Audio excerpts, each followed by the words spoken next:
بسم اللہ الرحمن الرحیم۔ صرف 5 منٹ کا مدرسہ قرآن و حدیث کی روشنی میں 43واں دن 13 صفر المظفر۔ نمبر 1، اسلامی تاریخ۔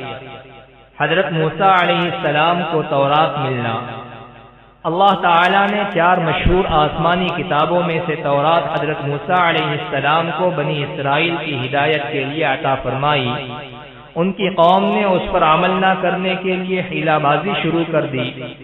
کبھی طور پر اللہ سے بات کرنے کی فرمائش کی تو کبھی اللہ تعالیٰ کو دیکھنے کے بعد تورات پر عمل کرنے کا وعدہ کیا، لیکن یہ قوم کوہ طور پر اللہ کا حکم سننے کے بعد بھی حضرت موسیٰ علیہ السلام اور تورات پر ایمان نہیں لائی۔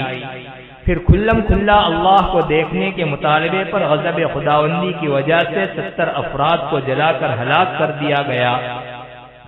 اس کے بعد حضرت موسیٰ علیہ السلام کی دعا پر دوبارہ زندہ کیا اور ان کے سروں پر طور پہاڑ کو بلند کر کے تورات پر عمل کرنے کا وعدہ لیا گیا۔ ان کو ہفتے کے دن عبادت کرنے کا حکم دیا اور مچھلی شکار کرنے سے منع کیا، مگر افسوس یہ قوم حضرت موسیٰ علیہ السلام کے کسی حکم پر عمل تو کیا کرتی، بلکہ قدم قدم پر آپ کو ستانے اور ظلم و زیادتی میں حد سے بڑھتی چلی گئی۔ بالآخر حضرت موسیٰ علیہ السلام بنی اسرائیل کی تکلیفوں پر صبر اور ان کی ہدایت و اصلاح کی کوشش کرتے ہوئے 120 سال کی عمر میں وفات پا گئے اور فلسطین کے مقام اریحہ میں سرخ پیلے کے قریب دفن کیے گئے۔ نمبر 2، اللہ کی قدرت۔ سورج مکھی کا پھول۔ اللہ تعالیٰ نے سورج مکھی کے پھول کے اندر احساس و شعور کی عجیب صلاحیت رکھی ہے۔ سورج کی کرنوں کے ساتھ اس پھول کا رخ بھی بدلتا رہتا ہے۔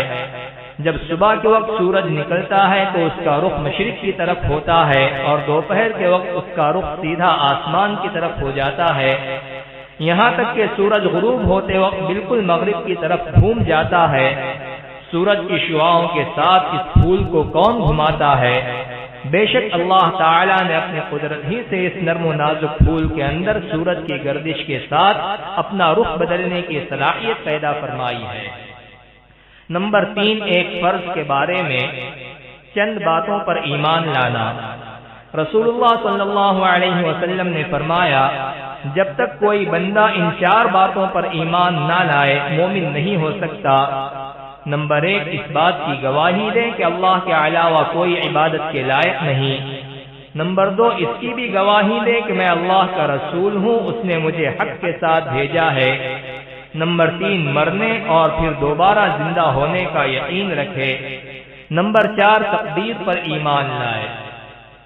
نمبر 4، ایک سنت کے بارے میں دونوں ہاتھوں سے سر کا مسح کرنا۔ حضرت عبداللہ بن زید رضی اللہ عنہ بیان کرتے ہیں کہ رسول اللہ صلی اللہ علیہ وسلم نے دونوں ہاتھوں سے سر کا مسح فرمایا۔ نمبر 5، ایک اہم عمل کی فضیلت، شہادت کی موت مانگنا۔ رسول اللہ صلی اللہ علیہ وسلم نے فرمایا، جو شخص سچی طلب کے ساتھ اللہ تعالیٰ سے شہادت کی موت مانگتا ہے تو اللہ تعالیٰ اسے شہداء کے درجے تک پہنچا دیتا ہے، چاہے وہ اپنے بستر ہی پر مرا ہو۔ نمبر 6، ایک گناہ کے بارے میں کسی اجنبی عورت سے مصافحہ کرنا۔ رسول اللہ صلی اللہ علیہ وسلم نے فرمایا، جس نے اجنبی عورت سے مصافحہ کیا تو قیامت کے دن وہ اس حالت میں آئے گا کہ اس کے دونوں ہاتھ اس کی گردن سے جکڑے ہوئے ہوں گے اور پھر اس کے حق میں جہنم کا فیصلہ ہوگا، اور اگر اس سے ناجائز بات چیت کی ہے تو قیامت کے دن بات کے ہر جملے کے بدلے میں اس کو 1000 سال جہنم میں قید کیا جائے گا۔ نمبر 7، دنیا کے بارے میں دنیا کی عمارتیں۔ رسول اللہ صلی اللہ علیہ وسلم ایک مرتبہ ایک گنبد والی عمارت کے پاس سے گزرے تو فرمایا، یہ کس نے بنایا ہے؟ لوگوں نے بتایا کہ فلاں شخص نے۔ تو فرمایا، قیامت کے دن مسجد کے علاوہ ہر عمارت صاحب عمارت کے لیے وبال ہوگی۔ نمبر 8، آخرت کے بارے میں نیک لوگ جنت میں رہیں گے۔ قرآن میں اللہ تعالیٰ فرماتا ہے، جو لوگ نیک بخت ہوں گے وہ ہمیشہ جنت میں رہیں گے۔ نمبر 9، طب نبوی سے علاج۔ دل کی کمزوری اور رنج و غم کا علاج۔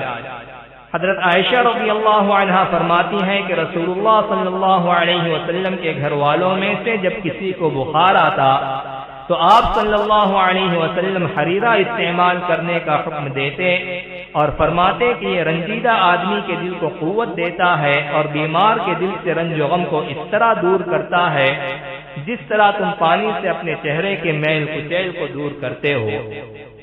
فائدہ: جو کے آٹے کو بھون کر اس میں گھی، میوے اور شکر ڈال کر پکایا جاتا ہے جس کو حریرہ کہتے ہیں۔ نمبر 10، قرآن کی نصیحت۔